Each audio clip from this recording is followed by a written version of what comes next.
tiene dos tipos. Las del músculo estriado y las del músculo liso.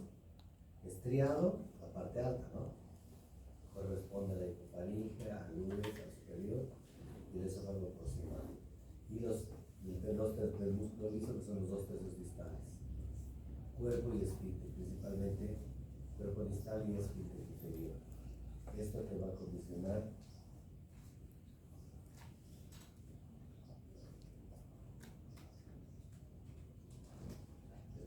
cada paciente que tiene.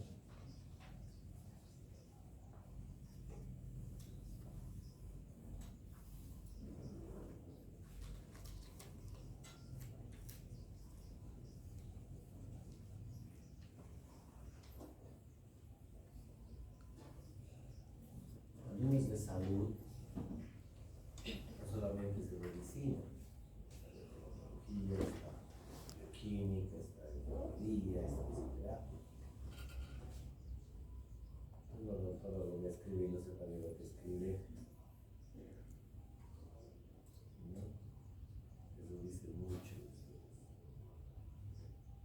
Yo tenía un profesor en primer año que decía: el médico no es solo médico. Ese doctor era, mira, no se ha debido fallecer, de 15 años, tampoco. Hablaba que yo tenía 17 y ahora yo tengo 40, cállate.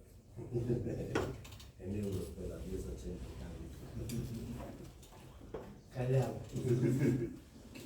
La verdad es como 15 años mayor a mí.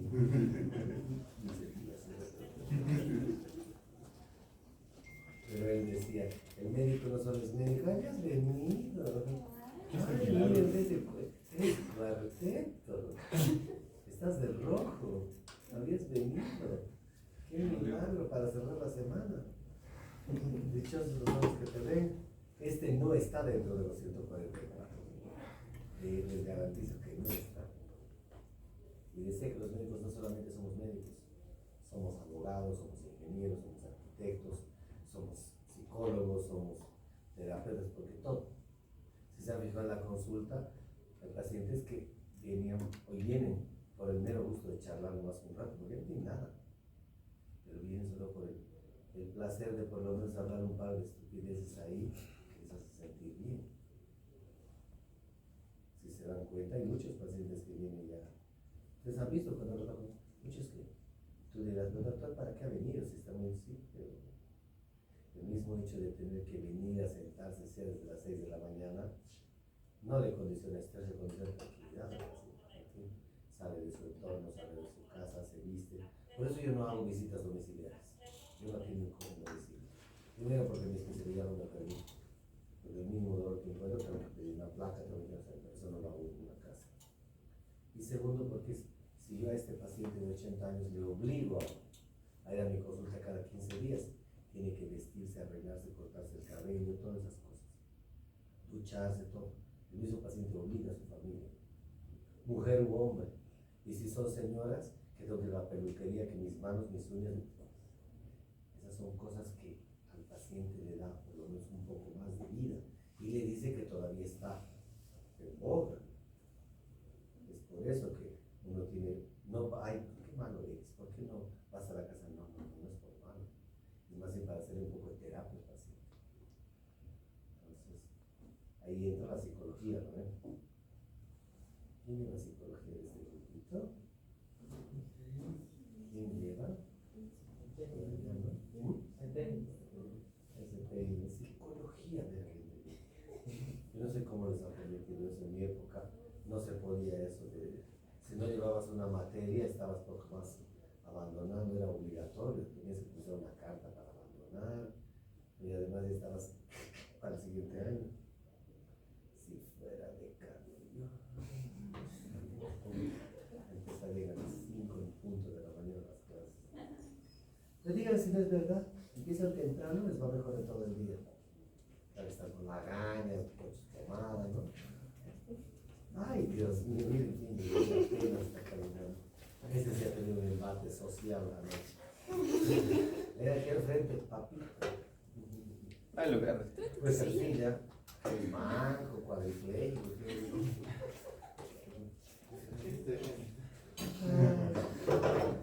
Otro que tampoco. estar dentro de las medidas. Las alteraciones del UES, el superior, la hipomotilidad faríngea, alteración en la que no funciona o es muy débil el movimiento de la faringe que no permite una buena deglución. La hipertonía del esfínter permanentemente cerrado. La relajación incompleta del superior durante la contracción faríngea. Recuerden que en el proceso deglutorio, cuando el alimento llega a la base de la lengua, el movimiento deja de ser voluntario, se vuelve involuntario. ¿No ven? O sea, nosotros no podemos controlar en qué momento se abre o se cierra el esfínter superior. Hasta la base de la lengua, sí. ¿Y por qué me atoro? ¿Te atoras por qué? Porque o hay algún trastorno o estabas queriendo hablar mal de la gente, alguna cosa de eso. Ayúdale, oye, solamente sin invitar a salir.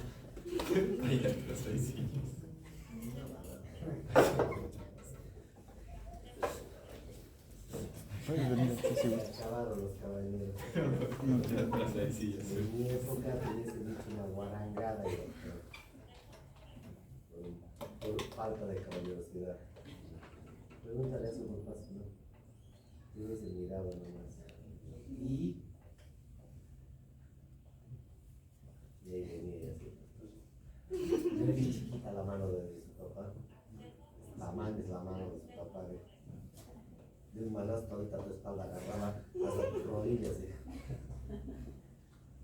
Pero es su forma de decir te quiero. Sí, es verdad, es así. Yo le tengo mucho cariño y respeto. Demasiado, sí. Mi jefe. La incoordinación faringoesofágica, donde la deglución o el movimiento faríngeo no va acorde con el movimiento del esófago. Tú quieres tragar, llega el bolo más o menos a la base de la lengua y en ese momento, al ser involuntario, tiene que abrirse el esfínter superior para que pase el bolo, lo cual no sucede. O se abre el estímulo o se abre antes, y ahí es donde puede haber las complicaciones. La consecuencia de esto es la disfagia orofaringea. La disfagia orofaringea donde no puede tragar o esa misma incoordinación. Y lo que tienes acá, no pasa el alimento, sólido o líquido, empieza generalmente a veces sólido o los dos a la vez, desde la mucofaringe hasta el esófago cervical, y el paciente puede tener regurgitación, atoros, broncoaspiración. Dice las consecuencias desde la deshidratación hasta la muerte. ¿Por qué? Pues no toma líquido. Al no ingerir líquido se deshidrata. No come, no podemos vivir sin comida. Claro, algunos gorditos de por allá no. Entonces, esos dos asientitos de ahí atrás.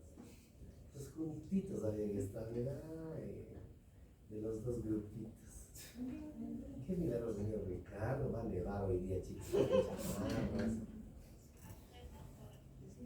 Acá tienen algunas de las causas posibles de lesiones o de trastornos motores del tercio superior.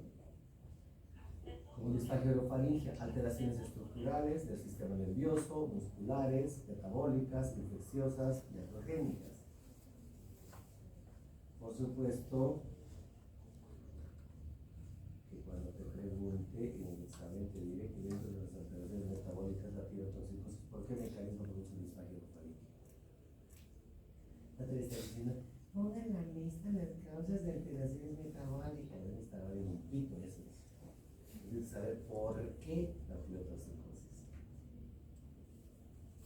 Eso es lo que tienen que hacer. No es aprender de memoria. Van a estar aquí tomando fotos, pidiendo slides, van a ver que no. Van a sorprender el examen. Estructura de cicatrices, por supuesto. Se entiende por deformidad o alteración de la motilidad, igual que el divertículo. Las membranas, lo mismo, los tumores, ni que hablar. Los osteofitos por compresión. Y las malformaciones congénitas. ¿Por qué? Ese es el paladar. ¿Acaso el paladar interviene en la deglución? ¿Cómo? Porque al momento de deglutir, la lengua levanta y tiene que remover el índice y llevarlo de choque con el paladar y el paladar lo direcciona hacia la Por supuesto que si la lengua comprime, el paladar blando se cierra hacia arriba para evitar la irritación nasal y ese movimiento va acompañado de esa compresión y el paso del bolo alimenticio hacia aproximar.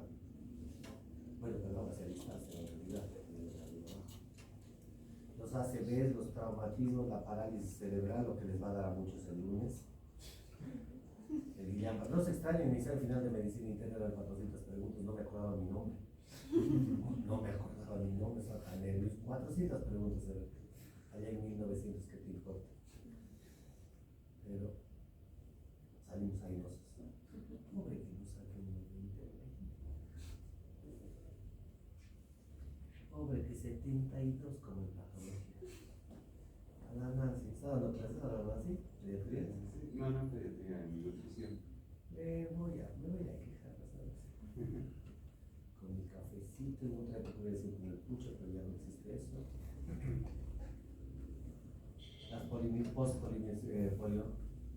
Las degenerativas, el Alzheimer, ya saben por qué.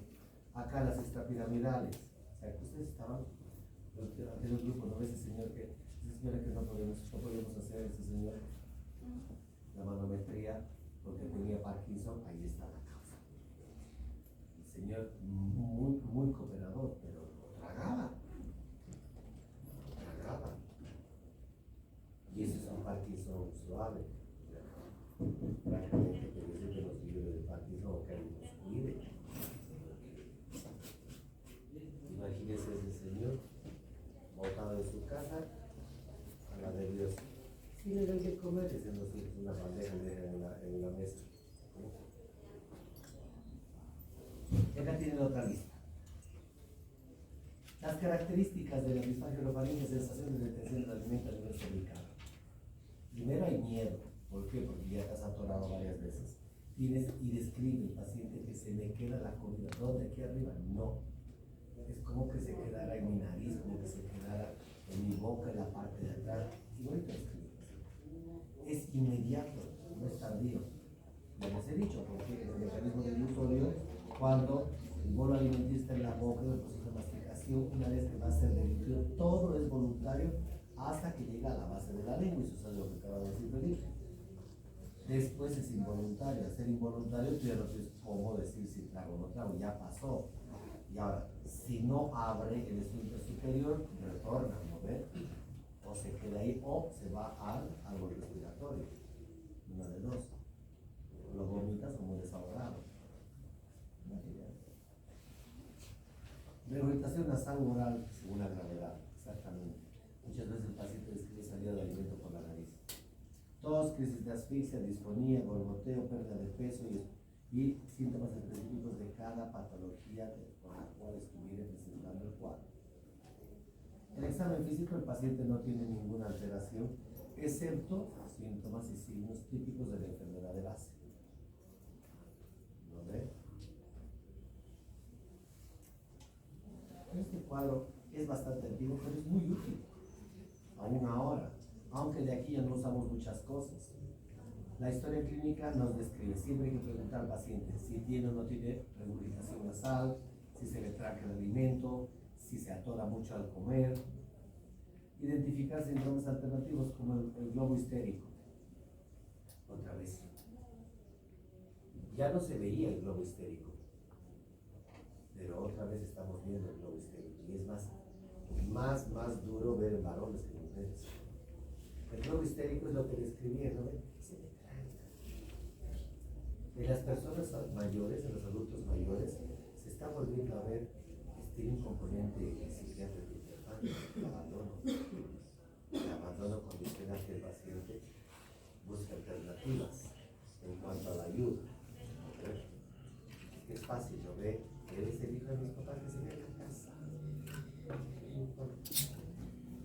Les he dicho, el refrán, como cuides a tus padres, o como cuidas a tus padres, cuidarán a tus hijos de ti. Es muy sabio ese refrán, muy sabio. Claro que también los padres tenemos implicancia, porque debemos saber cuidar a nuestros hijos. Si siempre estuve ausente, no voy a exigir, ¿no? Ya rendí de cuentas. Y el globo histérico, entonces, en los adultos tampoco va a aparecer esa sensación que se me traga, haces todo y no encuentras nada. Pero aparece la hija, aparece el hijo y el paciente no traga. Se atora, se broncoaspira todo. No está con la familia y el paciente está Llega el hijo al consultorio y empieza a tener disfonía, escupe, traga, se muere. Se va el hijo y cafecito, doctor. Por ese lado, en las personas adultas mayores. Y en los jóvenes, ahora en mujeres y en hombres, porque es una bola de carbones. Si no les doy el iPad Air número 30, ni siquiera el 10, me voy a suicidar por mí, te puedes matar, si es mi hijo. Te matas en el patio para no ensuciar la alfombra, las sábanas, el colchón y nada de la ducha, nada del patio. O sea, de que se riegue todo y pierda la evidencia ahí, junto con las plantas. Se corta el paquete y como pollo viejo a la bolsa roja y al basurero, listo, acabó el cuento. Y a veces la chupa durante todo el año. Es decir, tan bonito era, estaba valiente, me voy a suicidar, a ver que le boto la secadora a la tina llena y agua caliente para que sienta rico. Entra, vamos a ver, ni las uñas se cortan ustedes, pero ahí viene todo este. Yo atiendo mucho en el consultorio. Acá no tanto, sino en el consultorio. Tú dejas la bola de ojos. 20 años. No sé qué tengo. Y ya los voy a entrar ahí. Dios mío.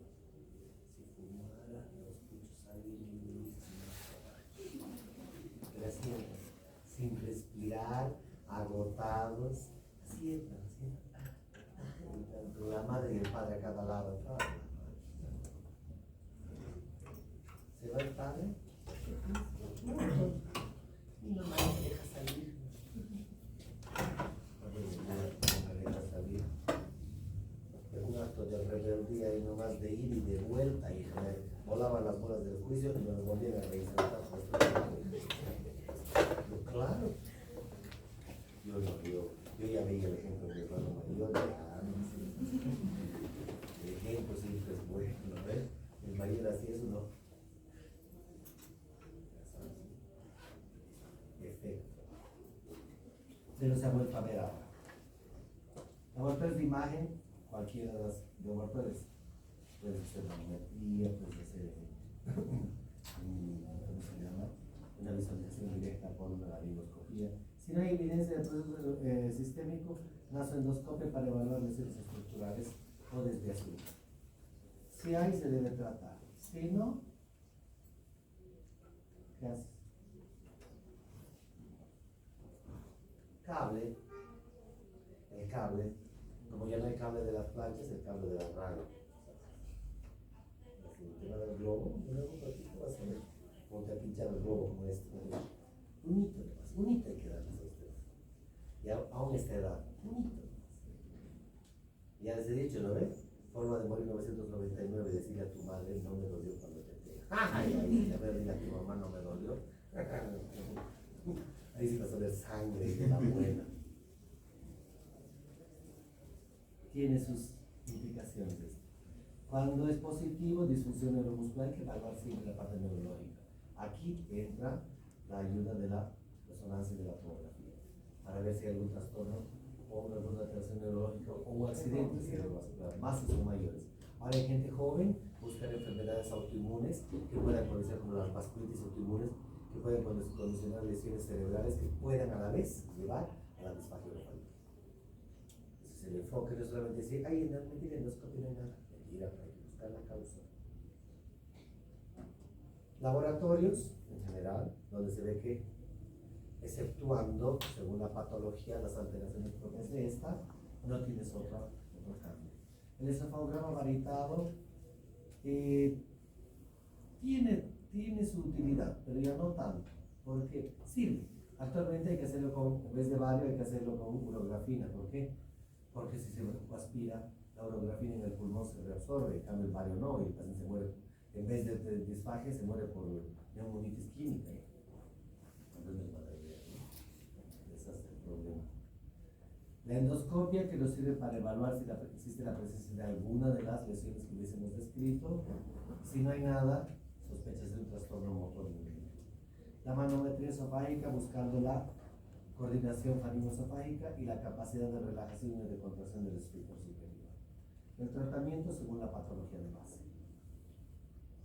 No hay. Ahora me dirán, mira si es una dermatomiositis, una polimiositis, pues un ACV, pues sí, ¿con qué vas a tratar? Busco alternativas, el paciente no debe UTE, tengo que hacer una gastrostomía. Porque debe comer el paciente. Debe comer.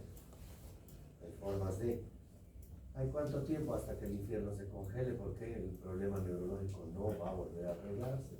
Hasta que, no sé, pasarán 5 años o pasará un milenio antes de que se descubra el trasplante de cerebro, de columna. No tengo la más pálida idea qué irá a suceder en el mundo. ¿Qué cambios veremos en los próximos 20 años? Estaremos vivos, no sé. Pero el lunes varios de ustedes van a dejar de ver la luz. Al contrario, van a ver la luz ese día, a la 1. Y más cuando me vean entrar al examen, van a ver la luz oscura de su vida. Algunitos que no venían a clases. Ay, Dios mío, te dije, ¿no, Ricardo? La venganza es chamuña. Esta es una imagen de la manometría esofágica, el esfínter normal. Esta es una basal del esfínter, de glúteo, cae y vuelve a la presión basal. Trastornos del músculo liso, de la parte distal. El les hipertónico, aumentando de presión por encima de nosotros. El libro dice, y se los acepto, de 12 a 45. Acá nosotros manejamos de 12 a 28, 30 como presión en todos los estudios que hacemos. Pero con pues nadie se va a quejar por 45. Peristalsis esofágica sintomática donde el esófago no funciona en forma coordinada con el esfínter, como que tiene su propio funcionamiento. El espasmo difuso del esófago. ¿Alguna vez han tomado un vaso de Coca-Cola helada o un refresco frío y han sentido como entra o han comido muy rápido una carne y sienten cómo está todo el día, cómo va entrando de a poquito? Es así el espasmo. Es muy doloroso.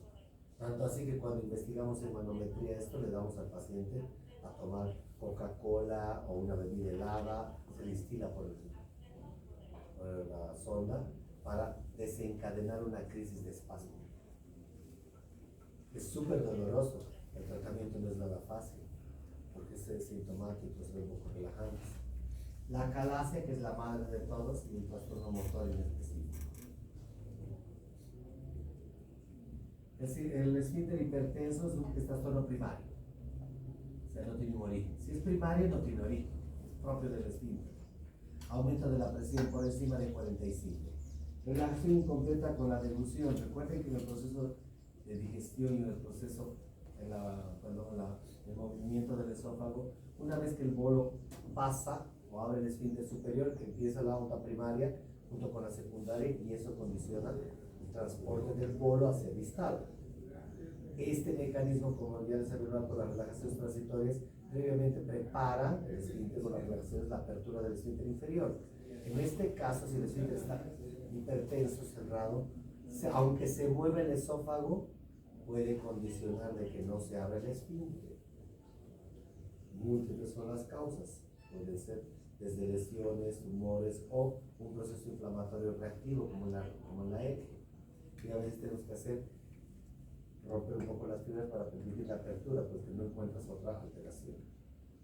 El cuerpo está normal, no está alterado. Quiere decir que el impulso es bueno, la onda primaria y secundaria están presentes, las relajaciones transitorias también, pero el esfínter no se abre. ¿Por qué no le damos la gana? Causa desconocida. Dolor retroesternal disfágico. El paciente describe un dolor en la parte distal y una sensación de obstrucción como en la calasia, aunque la calasia toma mucho tiempo. Varios días después dice, tengo algo acá. En cambio, está muy bien, come y siente que se tranca. Esofagografía va a mostrar un esfínter hipertenso cerrado o con paso filiforme con una manometría con una presión mayor a 45, con relajación incompleta. Se debe dar, hasta ahora, hoy en día damos nitritos, ¿cómo se llama? Antagonistas de los canales de calcio y dilatación forzada, por dilatadores o por miotomía. Acá tenemos, normalmente este esfínter debe estar acá de la basal, bueno, la foto va a salir, de la basal a la línea superior son 100, entre 150 y 180 milímetros. Sé que esta vaina tiene que estar por acá normalmente. Y miren dónde está la basal de este esfínter, aquí arriba. Esfínter hipertenso. También este esfínter hipertenso se ve en la calasia como esfínter, como parte de la enfermedad, y también se puede ver muchas veces en la EDI como parte, por ejemplo, como una respuesta intensa del esfínter, aunque generalmente se ve más relajado. El espasmo difuso del esófago, trastorno motor también primario, dolor torácico y disfagia, lo que has dicho, así que siente como va entrando el alimento. Paso a paso lo siente. Y incluso a veces describe, llega acá, doctor, hago un movimiento más y siento que algo se mueve, como que el bolo pasa. Y después de una media hora siento ya tranquilidad, me da miedo comer alimentos sólidos. Pasa hasta con los líquidos, pero los líquidos pasan más fácilmente, con la gravedad, en cambio el sólido tarda. Y el paciente tiende a comer menos alimentos sólidos. Es de causa desconocida, más frecuente en adultos mayores. Relación con la calasia, como una calasia inicial, podría decirse.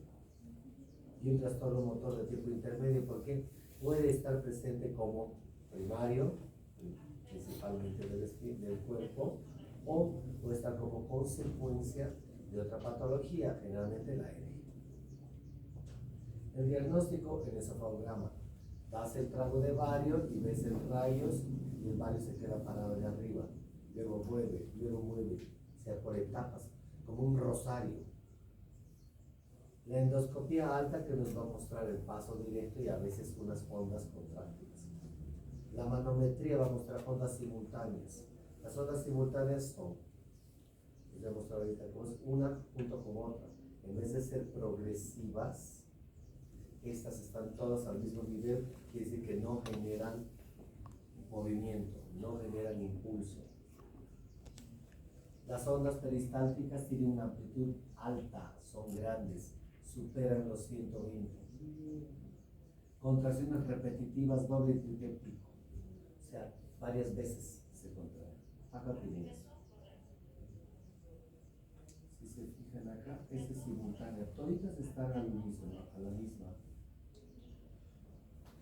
o a la misma distancia y en el mismo momento. Quiere decir que estas ondas no transmiten movimiento, porque las ondas normalmente son, acá hay una, acá tiene que haber otra, acá tiene que haber otra y acá tiene que haber otra, en una sola gráfica, en una sola. Cada una de estas es una delusión, es el caso que ven en azul. Y aquí se ve ondas de mucha amplitud, doble pico acá hay doble pico. Si esto abrimos más la figura, acá este doble pico tiene dos más, o sea que el triple o cuatro picos. Eso significa que se contrae con más fuerza el cuerpo esofágico, que a veces no permite el movimiento. El esófago en cascarones, este es, como digo, el neocambio. ¿Dónde está José? ¿Dónde está el Rivera Alteño? Flaco, ¿dónde estás? Perdido. Se le pegaron las sábanas de algo más. Aquello sí que es histórico. Este es más histórico que el descubrimiento del Titanic. Que vengas a clases. Te paso el dato, no acaban las clases mañana, pero malos venir el último día. Eras de 2 semanas más aquí.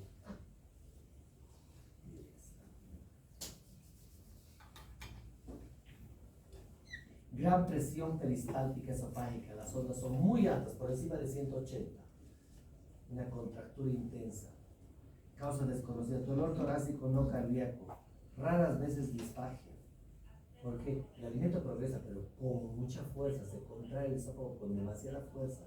Y ahí sí se ve como el rosario. ¿No es un rosario? Una bola, igualito es el esófago así. Amplitud mayor a 180. Duración prolongada. Son altas y por bastante tiempo.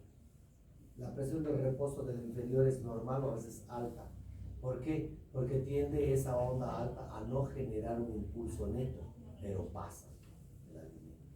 Es doloroso. La esofagografía dice normal, lo único que es una contracción a veces en el esofagograma. Le das el bario y se ven contracciones, pero sin retención de contraste.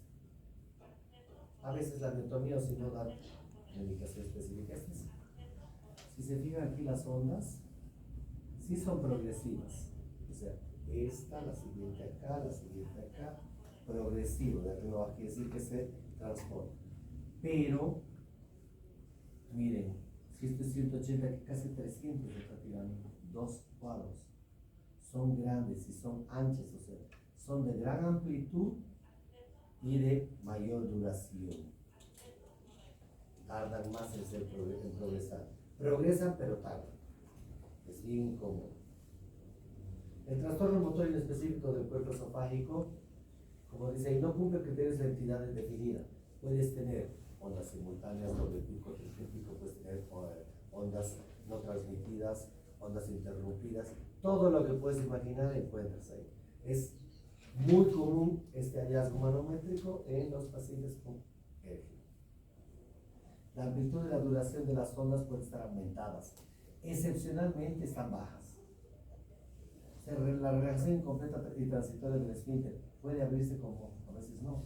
Muchas veces, como dices, incompleta, no se abre completamente, no permite el paso.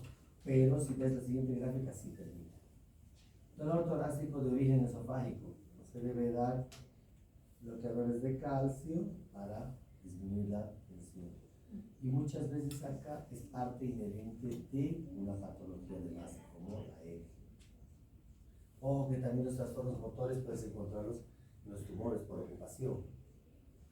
Por supuesto de que en la endoscopia vas a descubrir el tumor y ya no vas a pedir una manometría. Sospechas de alteración motora, pero es por el tumor que altera el movimiento. Eso es diferente. Y acá tienen ondas normales, ondas acá normales, algunas ondas simultáneas, doble pico, triple pico. Aquí no se transmite. Todo hay en la imagen. Todo.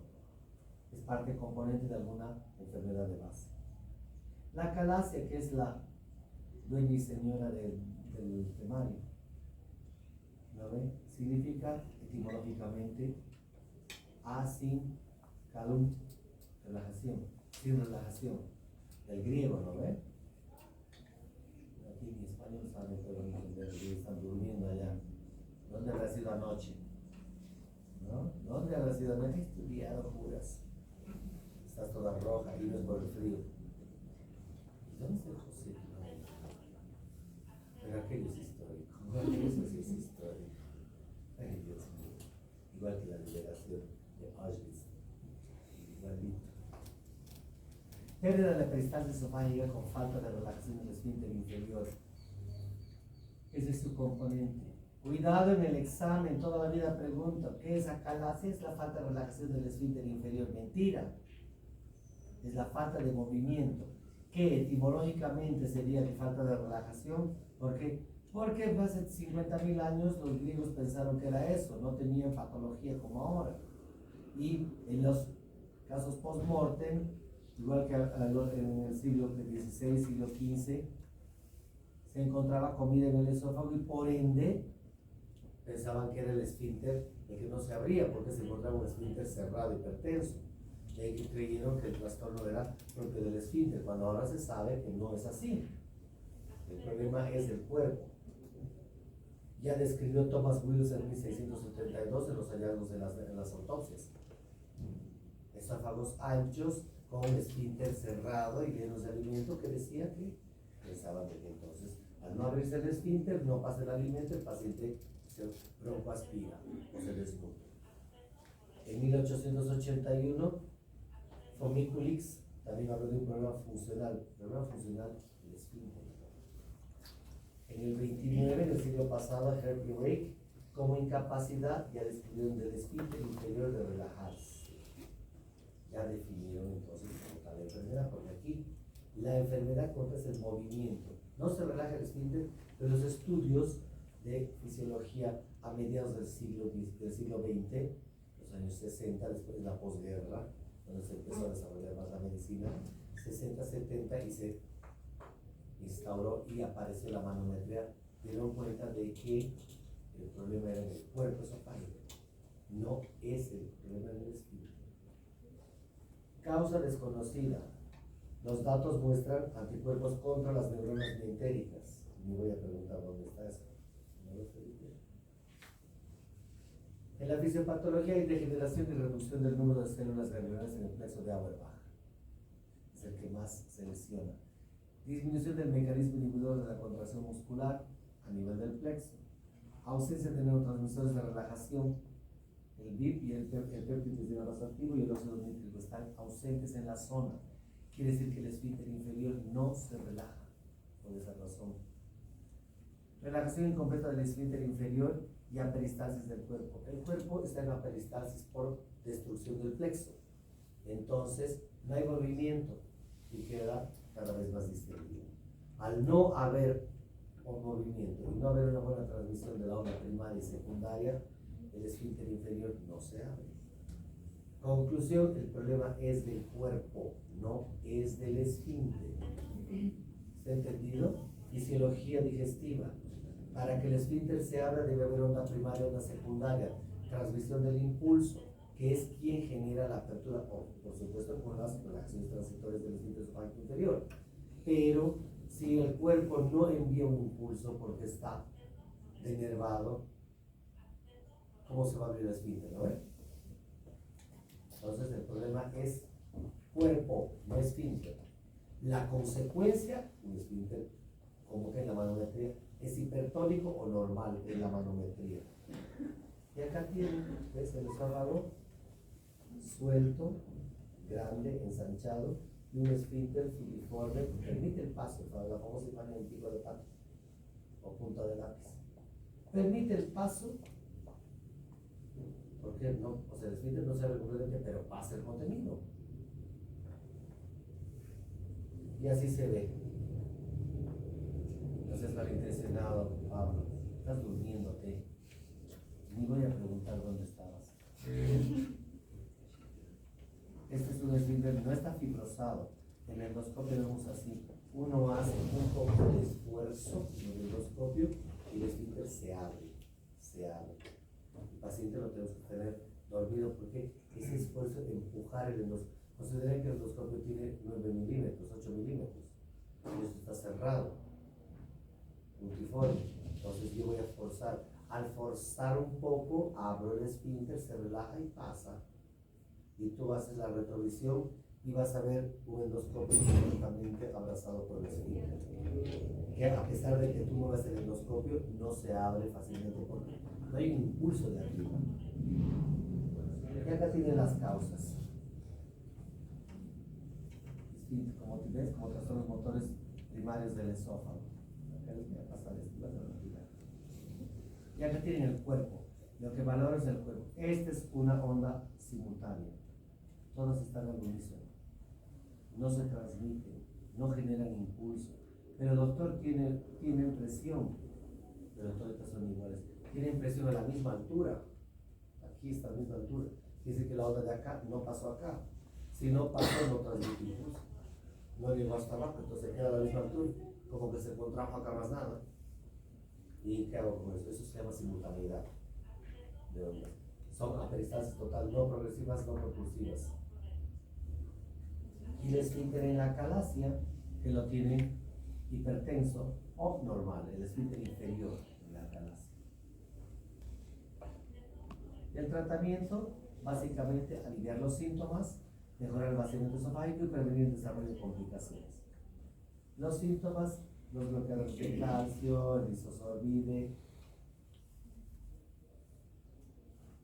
que permiten relajar el esfínter inferior para que se vacíe más el esófago. Cuanto más progresa la enfermedad, más distendido está el esófago, más bolsa. No hay progresión. Y empieza a pasar el alimento ya por gravedad.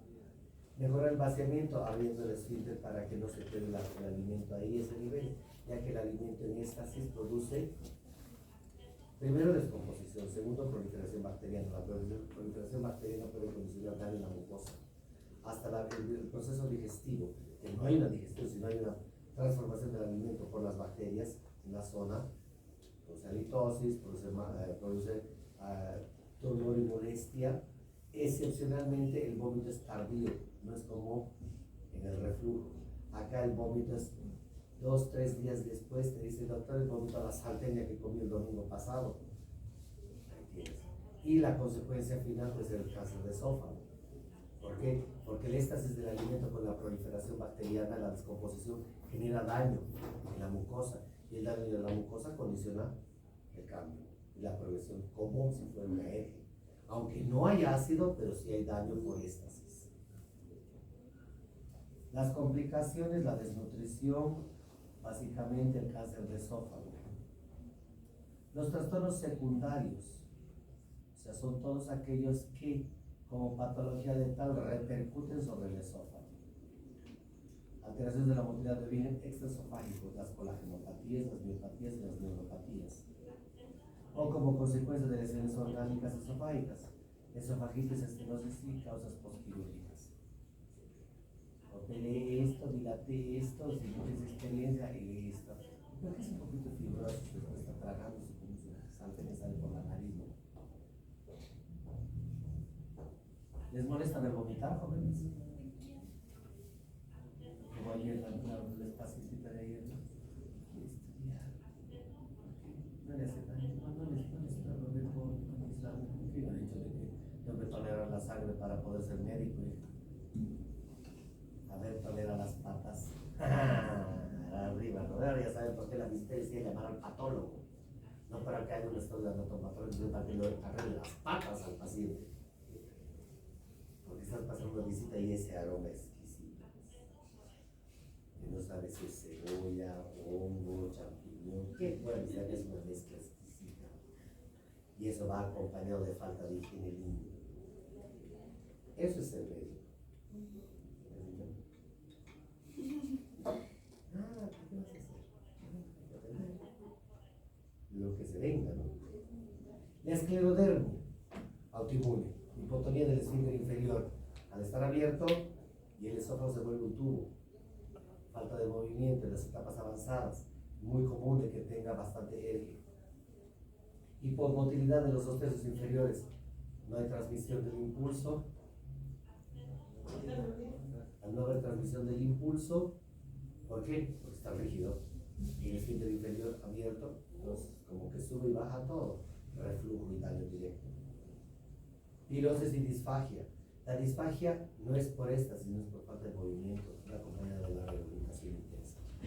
Se presentan ulceraciones y la estenosis secundaria al proceso inflamatorio por las úlceras, pero con mayor daño. La esclerodermia automáticamente tienes el diagnóstico y ya pensamos todos que el paciente va a cursar con reflujo. A veces ni le hago la endoscopia, le hago la endoscopia para solamente evaluar la mucosa como está, porque ya sé lo que viene. Y aquí ven, es tubo, es como la calas, es un solo tubo, no genera movimiento, nada. Y el esfínter inferior está completamente abierto, sin presión. Tanto así que a veces, si el paciente tiene un poco de saliva, un poco de contenido gástrico como líquido que puede tener, durante el estudio el paciente puede atorarse. ¿Por qué? Porque sube y baja el contenido como si nada. La poli y la dermato. Manifestaciones en el tercio superior por la afección del estriado, esto es importante. También autoinmune. Hipomotilidad esofágica por hipomotilidad faríngea. Al no haber una buena transmisión del impulso de la base de la lengua y la faringe alta, la parte proximal, no se transmite el impulso hacia esófago y este funciona mal. Disminución de la presión del superior por compromiso muscular. Afecta a veces a los dos tercios inferiores, pocas veces. ¿Por qué? Porque no tenemos el mismo tipo de músculo, ¿no ven? Abajo es estriado, es liso. Por esta razón, pues, se afecta al superior, pero el paciente no puede tragar. O se broncoaspira. Igualito hay que hacerle gastrostomía para que debe comer. Aspiración, broncoaspiración, regurgitación nasofaríngea, sospecha de disfagia orofaríngea, como diagnóstico diferencial de la disfagia orofaríngea. Acá tienen las causas de secundarias. Si se portan bien y cierta persona sigue viniendo a clases las próximas 2 semanas, podría ser como pregunta así pendeja. Causas lesiones esterosantes, la listita, ¿para qué? contrario, les voy a preguntar la fisiopatología de la obstrucción de la fundoplicatura. Y quiero ver que me digan si es punto cadeneta, pata de gallo, qué es, a mí me importa de qué lado de ahí, no era lo mismo. Y no era malo, te diría así esas estructuras. El jefe pensaba que iba a ser cirujano. Después ahí cuando el doctor Graham me vio colocar un sello de tórax, ay, Reycito, gracias a Dios no eres cirujano, me dijo, ay, qué una chipa ahí la vaina, pero no se movió el tubo, no se observó, no hizo hematoma, nada. El que lo dice que lo arregle el cirujano. Plástico es lo que me importa, pero me importa, ¿no? Es importante para el internista, ¿no? No importa el resto. Y acá tiene la imagen también de los testosterona. El esfínter superior hipotenso. Generalmente un esfínter normal, estas ondas son hasta aquí arriba, la basal. El es hipotenso, vimos en el anterior, el es arriba, ahora está con baja presión, más próximo a la línea punteada. Preguntas, jovencitos, señoritas, dudas. ¿Qué dudas tienen? ¿Crisis existenciales? ¿Algún trauma que quieran saber?